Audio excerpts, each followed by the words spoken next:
Most of my Latino and black people who are struggling to get food, clothes, and shelter in the hood are so concerned with that philosophizing about freedom and socialist democracy is usually, unfortunately, beyond their rationale. They don't realize that America can't exist without separating them from their identity. Because if we had some sense of who we really are, there's no way in hell we'd allow this country to push its genocidal consensus on our homelands. This ignorance exists, but it can be destroyed. Niggas talk about change and working within the system to achieve that.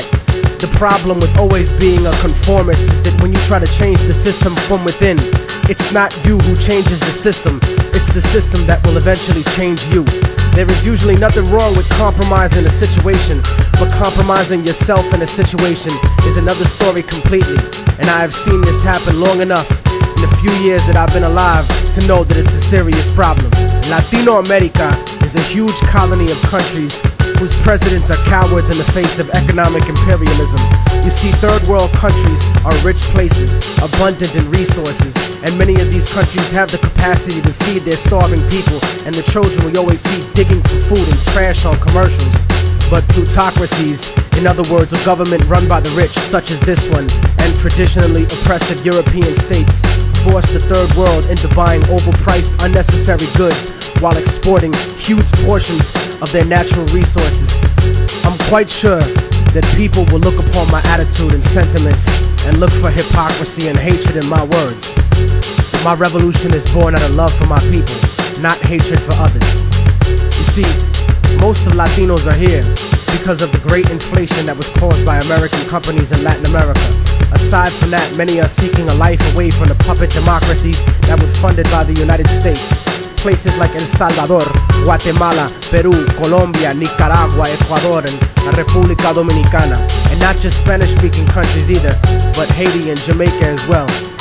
As different as we have been taught to look at each other by colonial society, we are in the same struggle. And until we realize that, we'll be fighting for scraps from the table of a system that has kept us subservient instead of being self-determined. And that's why we have no control over when the embargo will stop in Cuba or when the bombs will stop dropping in Vieques. But you see, here in America, the attitude that is fed to us is that outside of America, there live lesser people.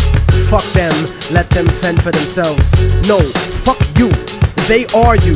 No matter how much you want to dye your hair blonde and put fake eyes in, or follow an anorexic standard of beauty, or no matter how many diamonds you buy from people who exploit your own brutally to get them, no matter what kind of car you drive, or what kind of fancy clothes you put on, you will never be them.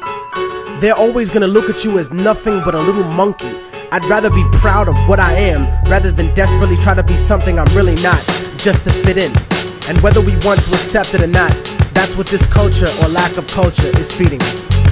I want a better life for my family and for my children, but it doesn't have to be at the expense of millions of lives in my homeland. We're given the idea that if we didn't have these people to exploit, that America wouldn't be rich enough to let us have these little petty material things in our lives and basic standards of living. No, that's wrong. It's the business giants and the government officials who make all the real money. We have whatever they kick down to us. My enemy is not the average white man. It's not the kid down the block or the kids I see on the street. My enemy is the white man I don't see. The people in the White House, the corporate monopoly owners, fake liberal politicians, those are my enemies. The generals of the armies that are mostly conservative, those are the real motherfuckers that I need to bring it to. Not the poor, broke, country-ass soldier that's too stupid to know shit about the way things are set up. In fact, I have more in common with most working and middle-class white people than I do with most rich black and Latino people. As much as racism bleeds America, we need to understand that classism is the real issue. Many of us are in the same boat, and it's sinking, while these bougie motherfuckers ride on the luxury liner. And as long as we keep fighting over kicking people out of the little boat we're all in, we're gonna miss an opportunity to gain a better standard of living as a whole. In other words, I don't want to escape the plantation.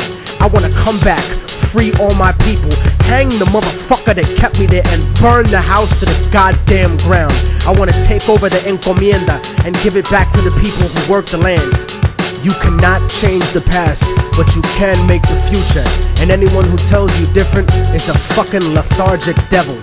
I don't look at a few token Latinos and black people in the public eye as some type of achievement for my people as a whole. Most of those successful individuals are just sellouts and house Negroes. But I don't consider brothers a sellout if they move out of the ghetto. Poverty has nothing to do with our people. It's not in our culture to be poor.